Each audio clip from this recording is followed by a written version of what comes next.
से ही ये लिखवा दिया था कि वह अपने पीपल के पेड़ की छांव सोने के 500 सिक्कों के बदले धोबी को बेच रहा है। उन दोनों में से जो भी आदमी इस समझौते को तोड़ने की कोशिश करेगा वो दूसरे आदमी को 1000 सोने के सिक्के जुर्माने के तौर पर देगा। इस समझौते पर बनिए ने दस्तखत किए, लेकिन धोबी क्योंकि अनपढ़ था इसीलिए उसने अपने बाएं हाथ के अंगूठे का निशान लगवाया। सरपंच ने गवाह के तौर पर दस्तखत कर दिए।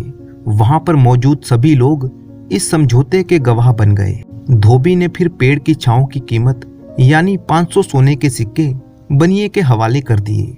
वहां पर मौजूद हर आदमी यही सोच रहा था कि बनिया बहुत ही चालाक है। उसने बेचारे भोले भाले धोबी को लूट लिया है, क्योंकि आज तक ना तो किसी ने ऐसा सुना था और ना ही देखा जा सकती है।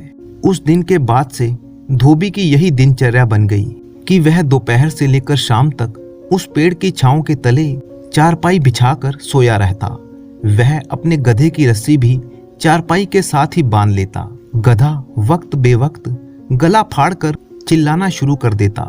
कई बार तो ऐसा हुआ कि इधर बनिया आराम करने के लिए लेटा या अपने घर में बीवी बच्चों से कोई जरूरी बात करना शुरू करता कि उधर गधे ने अपना बेसुरा गाना शुरू कर दिया। गधे का ये शोर शराबा बनिए के लिए सिर का दर्द बन चुका था। आसमान में सूरज जैसे जैसे पूरब से पश्चिम की ओर बढ़ता, जिससे पेड़ की छांव भी अपनी जगह बदलती, तो धोबी भी अपनी चारपाई उसके साथ साथ घसीटता रहता, जिसकी वजह से वह बनिए के घर की दीवार के बिल्कुल साथ जाकर बैठ जाता। बनिया अपने घर में कोई भी बात ऊंची आवाज में करने से डरता था कि कहीं दीवार के साथ बैठा हुआ धोबी सुन ना ले। इसके अलावा धोबी गांव के दूसरे लोगों और बच्चों को भी अपने पास बुला लेता। सब लोग वहां बैठकर बातें करते, हंसी मजाक करते। बच्चे भी शोर शराबा करने में किसी से पीछे नहीं थे। ये सारे हालात बनिए और उसके परिवार के लिए एक बड़ी परेशानी बन चुके थे। आखिर एक दिन तंग आकर बनिए ने धोबी से बात करने का फैसला किया।